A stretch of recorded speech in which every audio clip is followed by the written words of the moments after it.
Hi, my name is Tozer. Anna Tozer. I'm the one in the center. I'll be the primary voiceover for this video. My name is Lily US. Hi, I'm Ivan Fekete. This is me. We are Status Quo. This is our entry for the debate competition celebrating the 100th anniversary of the establishment of the US-Hungarian diplomatic relations organized by Debate. We're going to argue for and against the US returning the Holy Crown to Hungary after the Second World War. We'd like to thank the debate team in Debrecen for organizing the competition and providing this opportunity for Hungarian youth to delve deeper into their country's rich history. Without further ado, let's get started. Returning the Holy Crown, Blunder or Brilliance? On the left is János Kádár, and on the right is Jimmy Carter, two men instrumental to the sequence of events we're about to analyze. But I'm getting ahead of myself. First off, what is the Holy Crown, and why is it so important? The Holy Crown appeared as the Hungarian symbol of religion, nationality, and power sometime in the 12th century. The bottom part is the Greek crown, while the top part is the Latin crown. Legend has it the cross atop became crooked when the chest containing the crown had to be pried open with a crowbar, injuring the crown in the process. Some scholars believe the Holy Crown was first worn by Saint Stephen I, who received it as a coronation gift in the year 1000 from Pope Sylvester II. It would become the official crown of Hungary, worn by all kings of the country. The crown was held in such high regard that one of Hungary's most famous kings, Matthias I, gave up the right of succession just to retrieve the Holy Crown. Here is how it happened. In 1463, the peace treaty of Wiener Neustadt was signed by the aforementioned Matthias and Frederick III, Emperor of the Holy Roman Empire, who had the crown jewels at the time. To retrieve them and attain legitimization, Matthias not only agreed to pay a hefty sum of gold, but also agreed to give Frederick's heir the Hungarian throne if Matthias failed to produce a legitimate male heir. Matthias's only known child, John Corvinus, would be born out of wedlock in 1473. After Matthias's unexpected death in 1490, a bloody conflict ensued for the throne, with his bastard son among the contestants. The fact that Matthias's successor was even a question enraged the Habsburgs, but that's a story for another time. The significance and the relevance of the crown endured through the centuries. No state ceremony was considered legitimate without it. In fact, one of the most memorable conflicts surrounding the crown took place less than 100 years ago. Let's go back in time to the end of the Second World War. After Hungary suffered defeat in the Second World War, the Arrow Cross Party hid the Holy Crown first in Veszprém, then in Kőszeg to protect it from Soviet forces.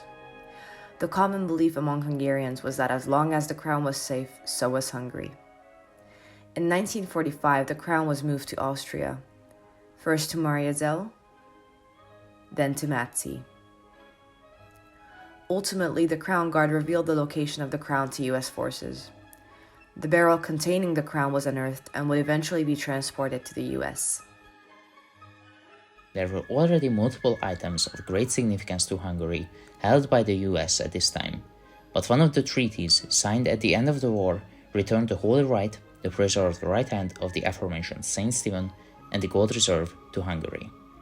The object of the greatest symbolic significance, the Holy Crown, however, was not returned at the request of the Hungarian Prime Minister, Ferenc Nagy. He asked that the crown remain in the hands of the Allies until the Hungarian political and military situation stabilizes, a request Americans obeyed. Mátyás Rákosi superseded Ferenc Nagy in 1948, marking the beginning of the Rákosi era. Relations between the US and Hungary took a turn for the worse, and the crown wasn't returned. In fact, it was guarded more closely than ever. The Hungarian Holy Crown was moved to Fort Knox in Kentucky in 1953 and would stay there for another 25 years. The failure to return the crown divided both sides of the Atlantic. Some Americans considered their country to be merely safeguarding the crown, affirming they would return it when the time came. Others felt the opportunity had arrived and the crown should be returned to the country it was taken from 8 years ago. Some Hungarians felt the same, but others feared the crown falling into the hands of the Bolsheviks, who were the leading faction of the Soviet Communist Party. It was their lead the governments of the Eastern Bloc had to follow. Those who feared for the safety of the crown understandably wanted it to stay in the US.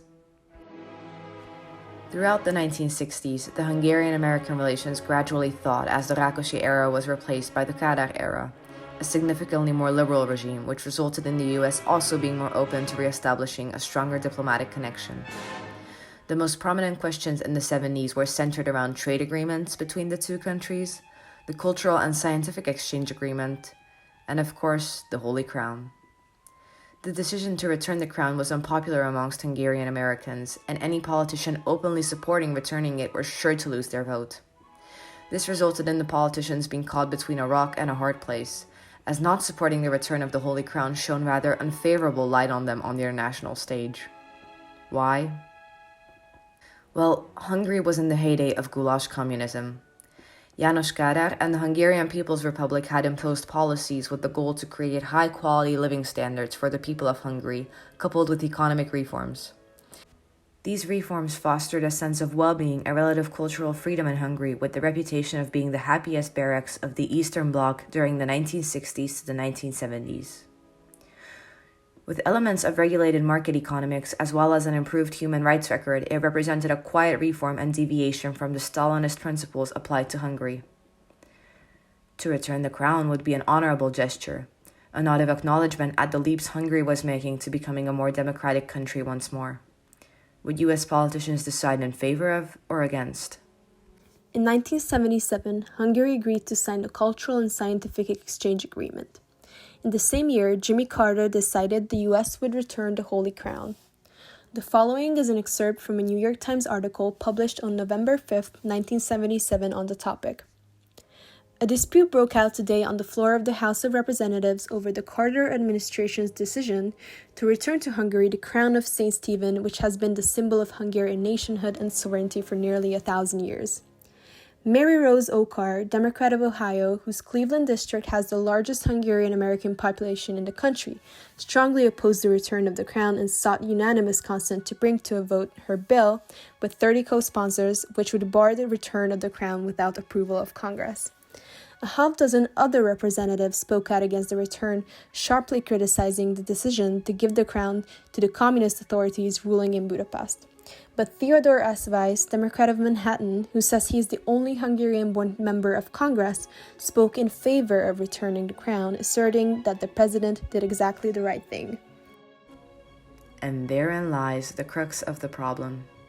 Should the desire to return a symbol of sovereignty take precedence over the refusal to legitimize tyrannical rule?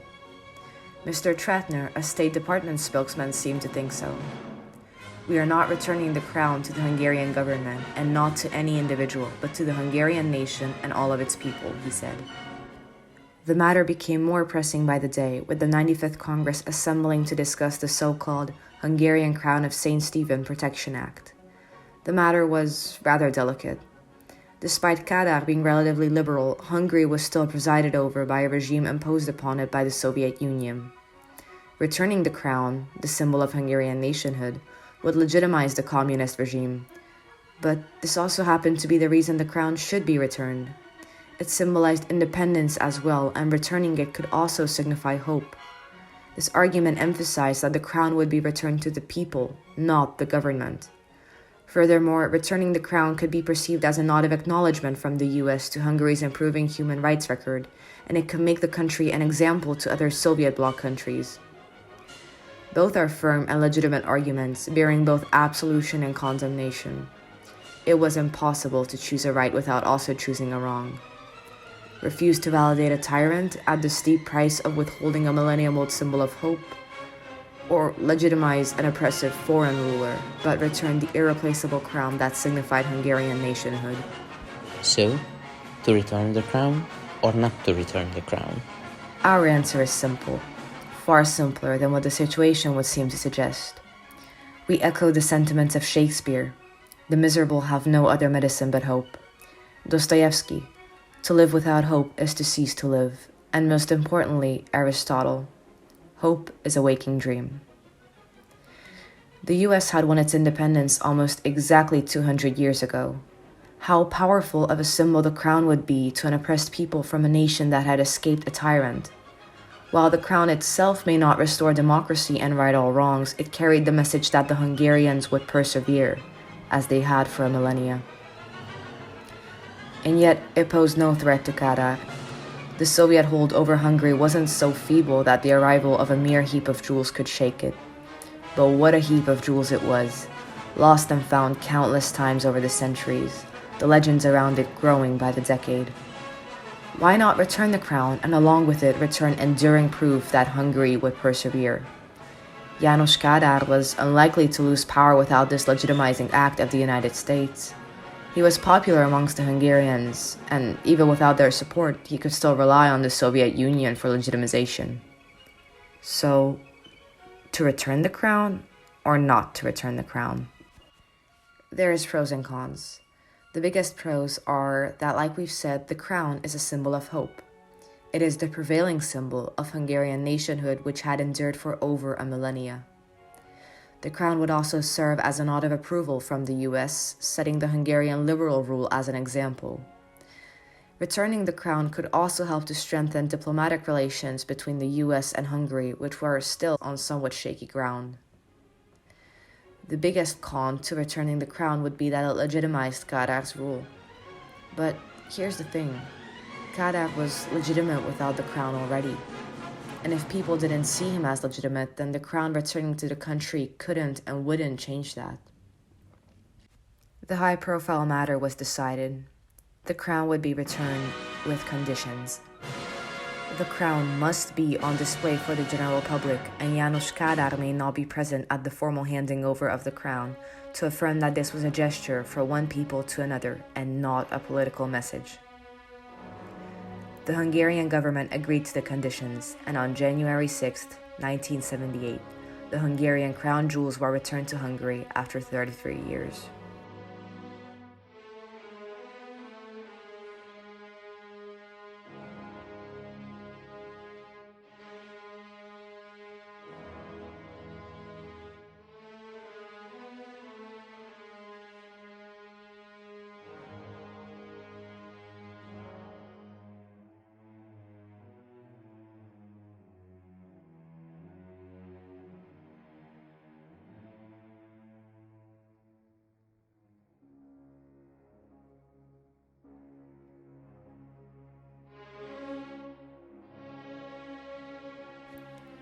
The following decades would be tumultuous, to say the least. The Berlin Wall fell in 1989 and the Soviet Union collapsed in 1991. Hungary was free again after approximately 45 years of Soviet rule. A significant portion of the population couldn't remember what life was like before. Their conversations had played out over a backdrop of violence and censure, with people going missing daily at the height of the oppression. Political power was completely removed from the hands of the people, who were absolutely helpless against the daily injustices they suffered. The majority of Hungarians detested the Soviets, which understandably played into their strong feelings surrounding the return of the crown. Regardless, our verdict is clear.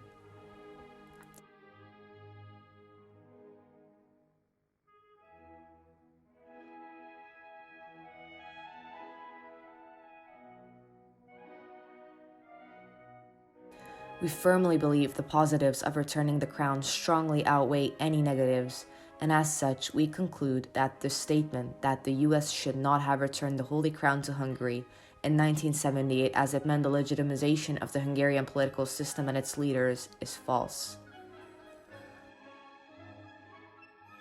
Why would we say something so controversial yet so brave? Well, returning the crown didn't change any sort of power status quo that wasn't already present while the crown was overseas.